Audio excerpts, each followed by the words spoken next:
buckle your seatbelt because this is going to be a ride. All right.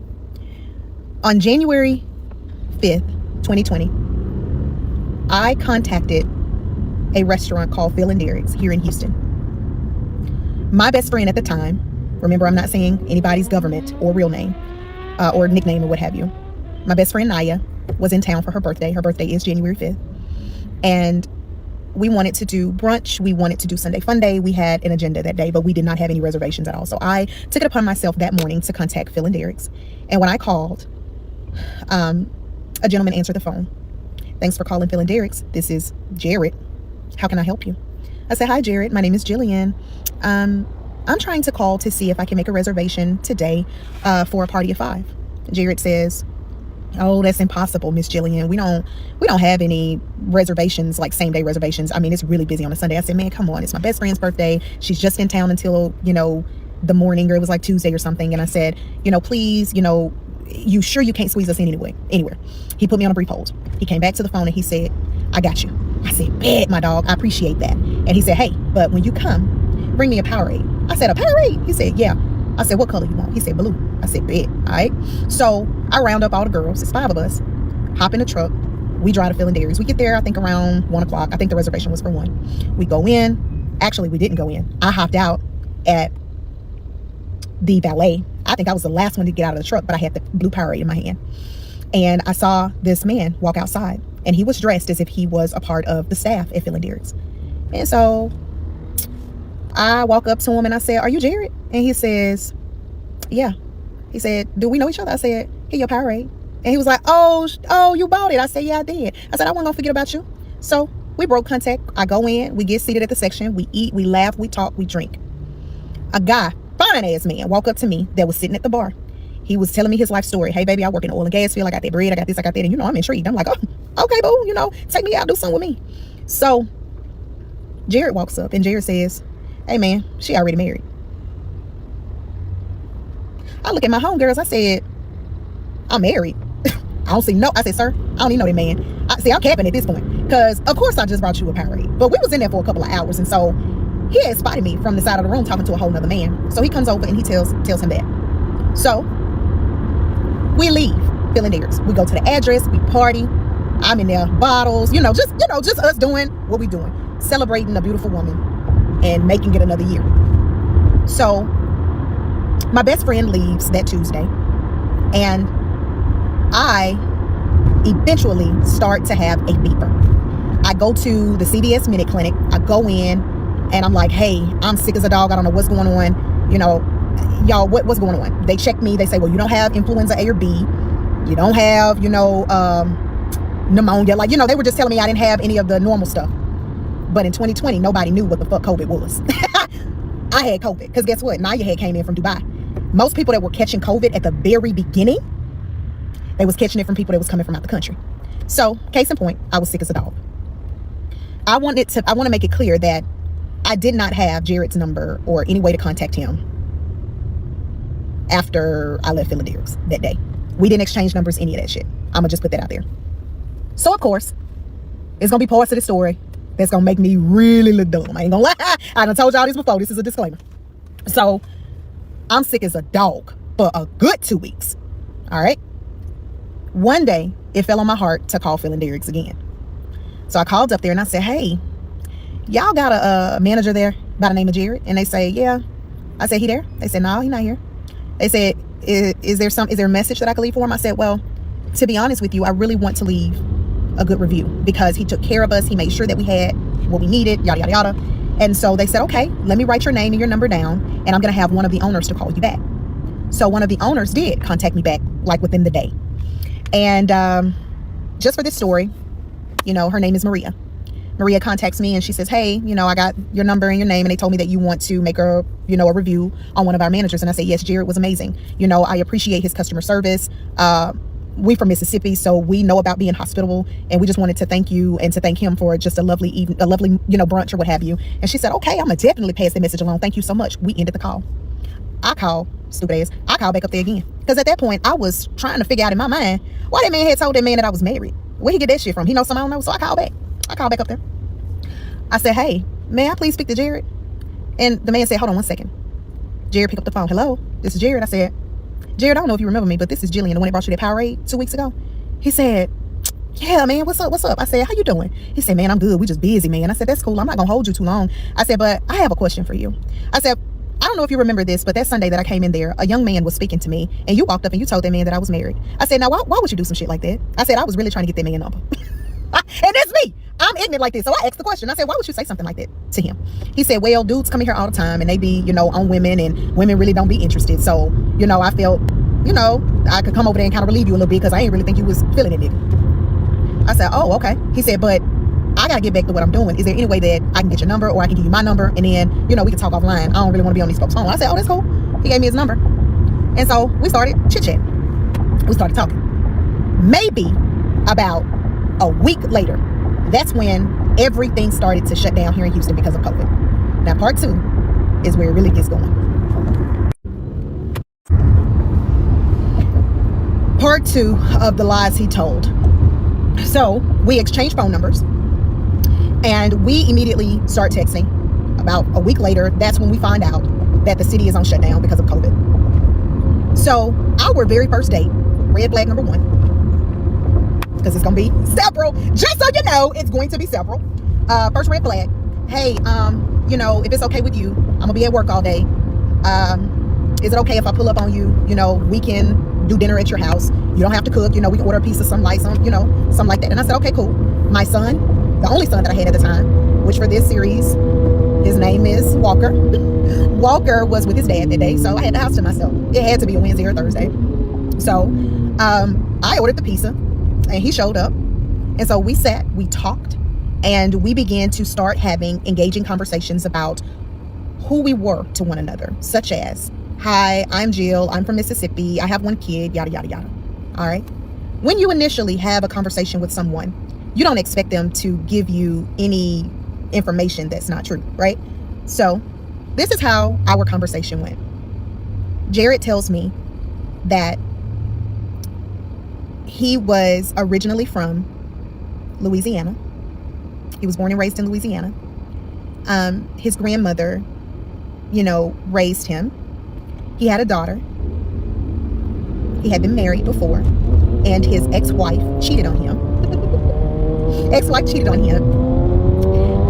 And she actually lives in Germany on a teaching job.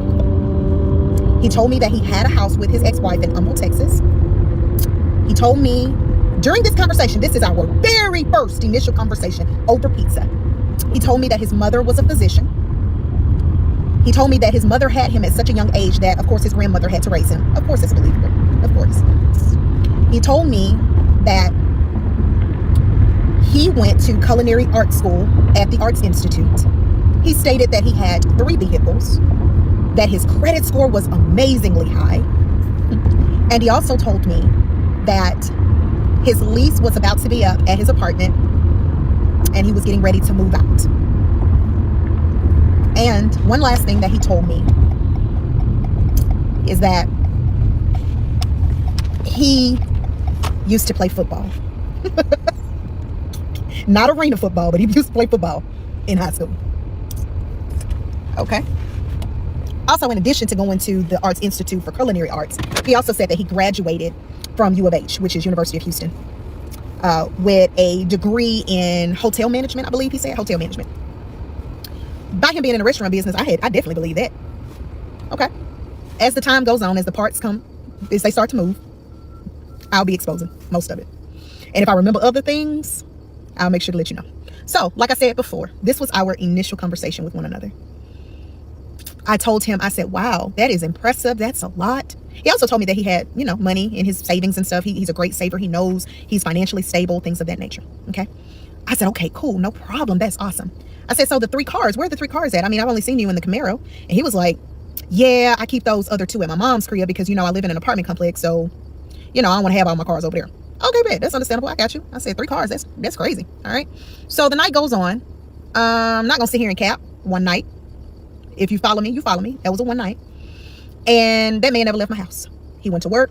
He would come back the next day. He went to work. He would come back the next day. So during the time when I met him, he was driving a Camaro. One night, he picked me up from Prospect Park. I got an Uber there. He got off of work at Phil and Derek's, and then he came and scooped me up. I noticed on that night that he had a pink tag on his Camaro, and there was a name on the back, and the name said Cece. So that was weird to me because his name was Jared. So we go home, and I didn't bring it up or anything. So as time goes by, we basically shacking. But let me be clear. The first week that he started living with me, he was paying my bills. He paid my rent. He was buying groceries. He was doing for my son at the time. He was most definitely paying my household bills. And I was pocketing all my money. Most definitely was. So one day he comes home, and now he's in a Nissan Altima. And I said, what happened to the Camaro? He said, I'm letting it sit for a minute.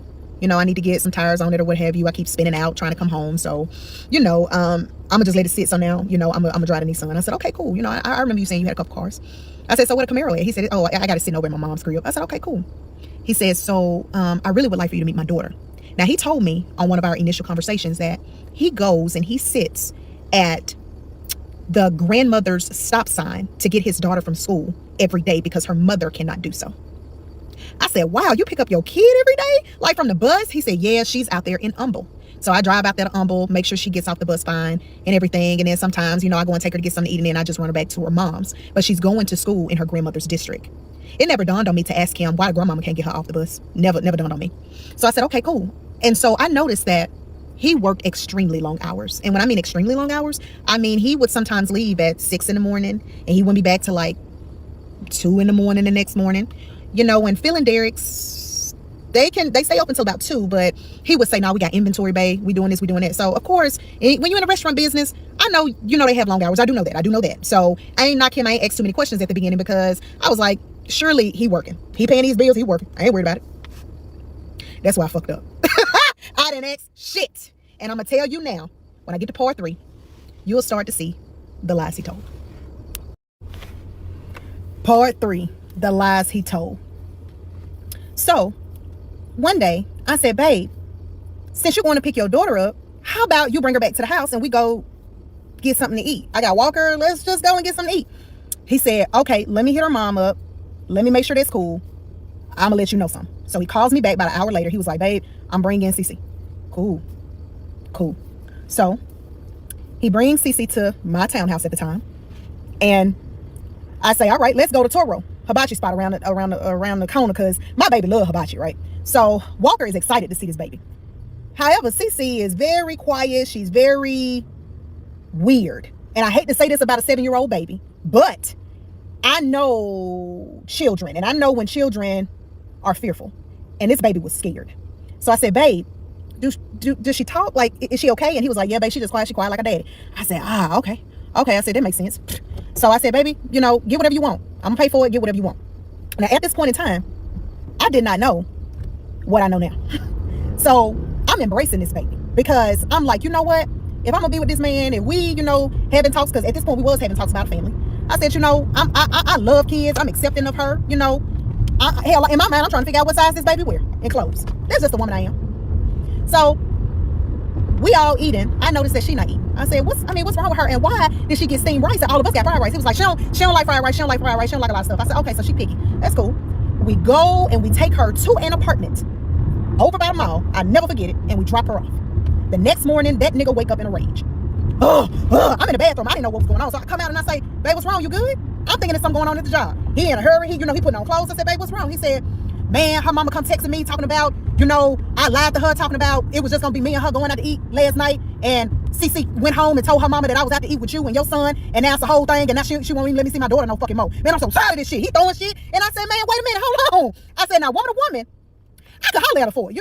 Like for you. I can talk to her because maybe she is disrespected. She ain't met me yet. Don't bring nobody around my motherfucking baby if I don't know you, And so he said, no, baby, that's bullshit. That bullshit. He going in. I said, okay. I said, I'm gonna let you handle it. I said, but you got rights to your baby, right? Like, you able to see your baby because you told me you was on child support. Yeah, man, I'm on child support.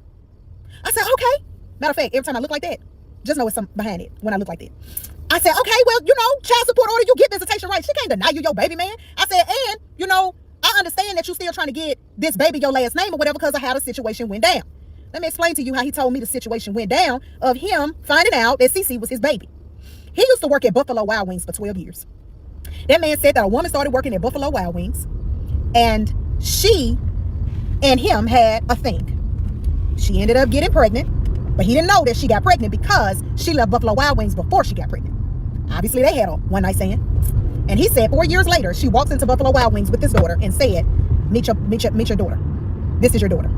He claimed that they went and got swabbed, got a DNA test, and it was his baby. He said he is still working to get the baby last name his last name. But right now, she got her mama last name. Okay, cool. Now, before I met this baby, I said, let me see a picture of it. He showed me a picture of it. I said, oh my God, she mixed. Damn. I said, okay, what she mixed with? He said, she mixed with Mexican. I said, okay.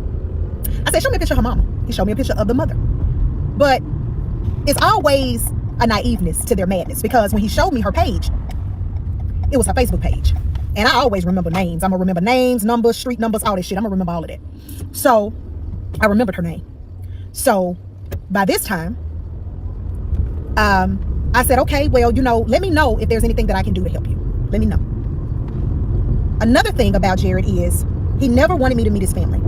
He would always say, my mama work all the time. She ain't never, ever, available. And if she is, she in third world partying with her little hood friends. He would say shit like that. Then he said his daddy wasn't in his life. So, because he was in and out of prison all the time.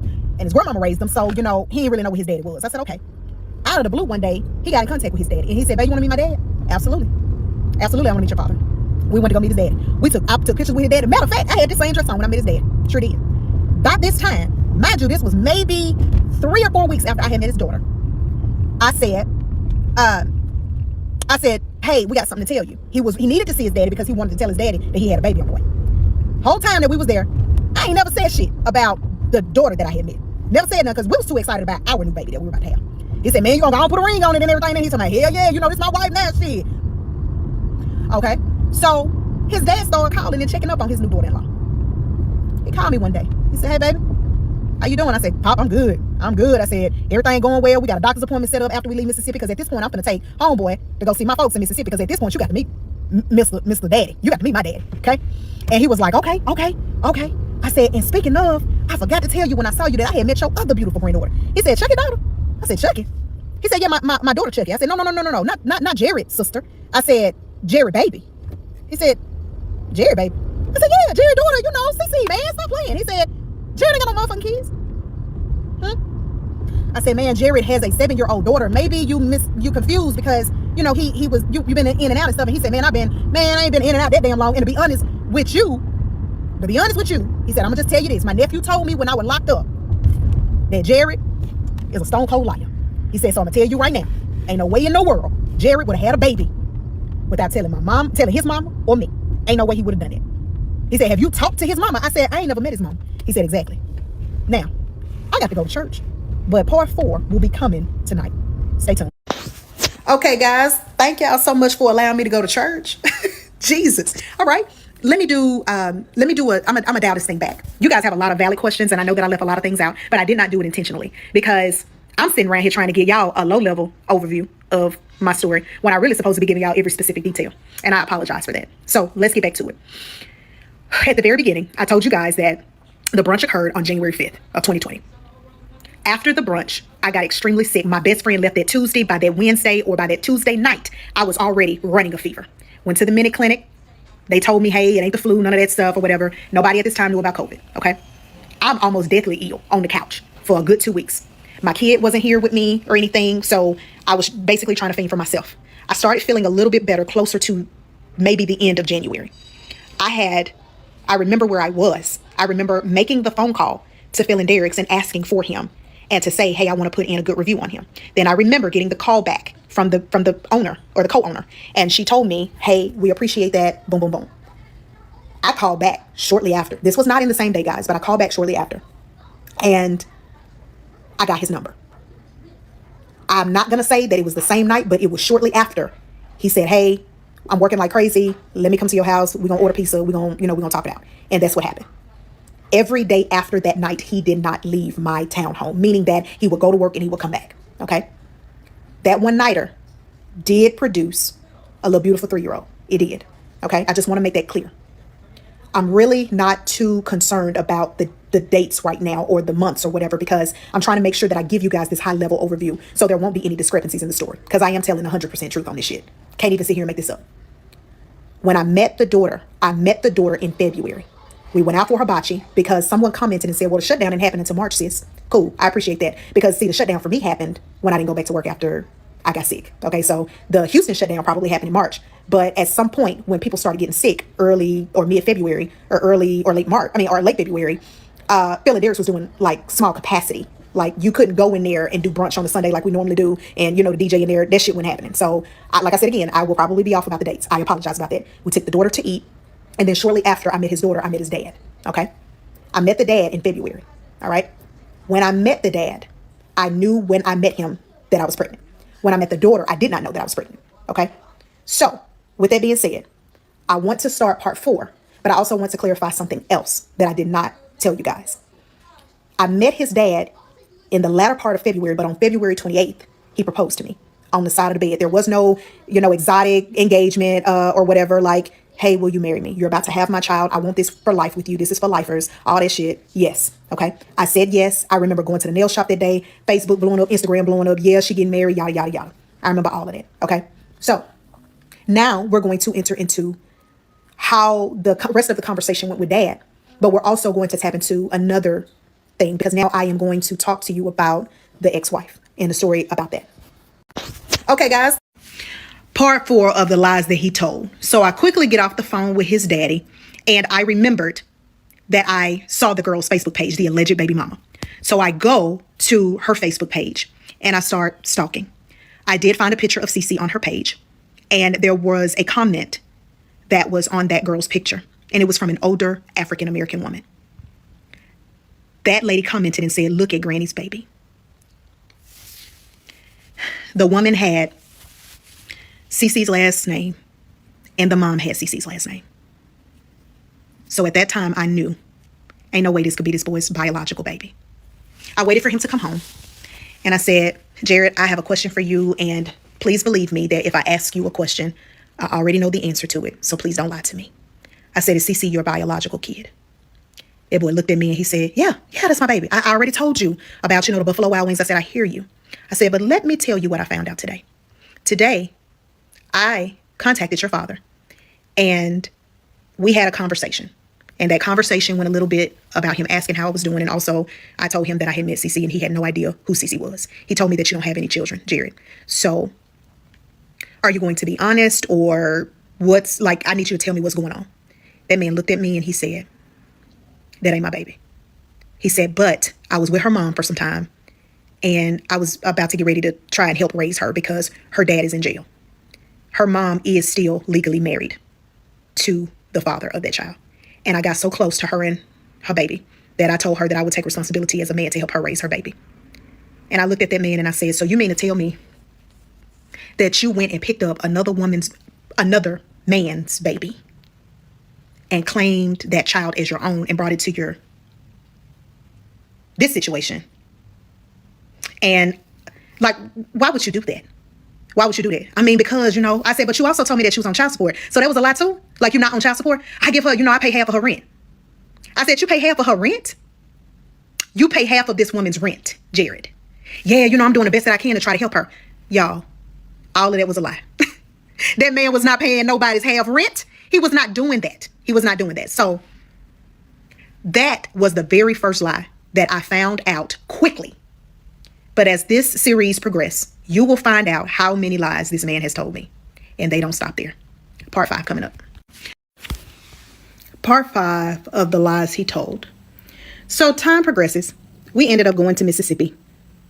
He definitely meets my family. We go to Piccadilly. He tells my parents at Piccadilly, like, oh yeah, I used to be a very big dude. And I'm not going to lie, that man was heavy. Over 350 pounds easy. Now he's about 186 in current time. 186 pounds. So he was telling them about how he got weight loss surgery done, how he's been able to maintain it, because believe it or not, the boy could not eat a full Lunchable. So I knew he had some type of gastric sleeve or something like that. He told them the same things that he told me on the very first night. How he was raised in Louisiana, how, his his grandmother, helped raise him, and that was his mom until he found out that, later on down the line that his real mama was his alleged sister, which she was there his entire life, from my understanding. And he just went down the line and he was telling them everything that he had told me. On the way back from Mississippi, we came the Beltway, so we passed through the Atascocita Humble area. He said, babe, you want me to take you over there to where me and my ex-wife used to live? I said, you talking about like your old house? He was like, yeah, because I know at some point we probably gonna be looking for houses, so I kind of want to show you the house that we stayed in because I want a much bigger house this time. I said, okay, that's cool. We drive into a subdivision and we landed on a random street. Now, after the whole baby situation with Cece, I left a part out about Cece, but I'll get back to that. We go down a random street and he points out to a house and he said, babe, that's the house that we used to have. Now, I want to tell you guys the story about the ex-wife and the situation with him. He told me, remember in one of those parts, I told you that he said that the wife cheated on him when they were married.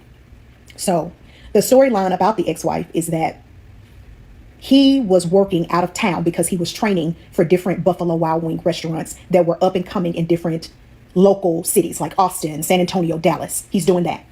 He claims that the man next door was sleeping around with his ex-wife and he came home one day, unexpected. His wife was home from work. She was not expecting him to be home. He told me that that man next door was sitting on his couch, on Jared's couch, holding his remote, watching his TV, butt ass naked. This man told me that they got into a tussle. The next door neighbor tried running out of the front door and he ends up shooting him in the leg.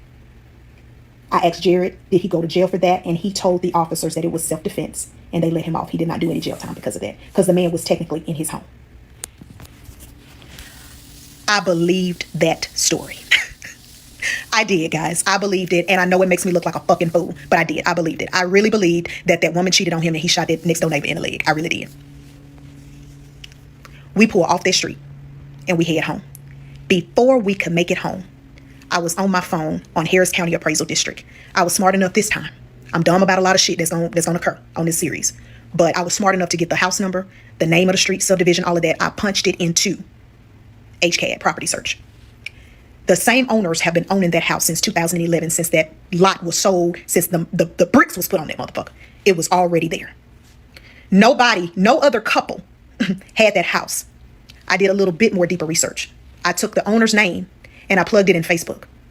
I got to the point where I searched so hard and so long that not only did I find the owners of that house on Facebook, I found the picture of when they posted on Facebook that the lot was sold and they were standing there where there was foundation still on that motherfucking lot. The house ain't even been built. They were a newlywed Caucasian couple.